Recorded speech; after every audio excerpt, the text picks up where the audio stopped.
കേരളത്തിലെ പ്രസിദ്ധരായ കഥകളി കലാകാരന്മാരെ വാർത്തെടുത്ത തിച്ചൂർ കാവുങ്ങൽ കളരി വീണ്ടും സജീവമാകുന്നു. പുനരുദ്ധാരണം നടത്തിയ കാവുങ്ങൽ കളരിയുടെ ആചാര്യ പദവി കലാമണ്ഡലം ബാലസുബ്രഹ്മണ്യൻ ആശാൻ ഏറ്റെടുത്തു.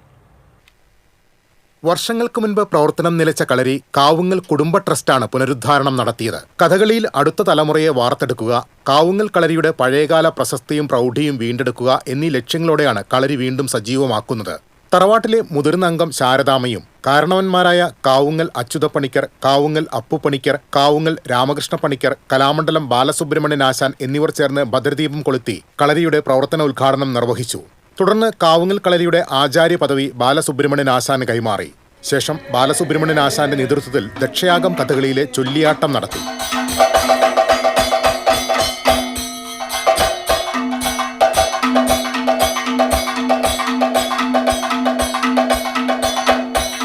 പ്രായം തളർത്താത്ത ആശാന്റെ മെയ്ക്കരുത്തും മെയ്വഴക്കവും ചടുലമായ ചുവടുകളും ആംഗ്യഭാവാഭിനയവും കാണികളെ വിസ്മയിപ്പിച്ചു. ശിവനായി കാവുങ്ങൽ രമേഷ് പണിക്കരും ഇന്ദ്രനായി കാവുങ്ങൽ അരവിന്ദാക്ഷൻ പണിക്കരും ചൊല്ലിയാടി.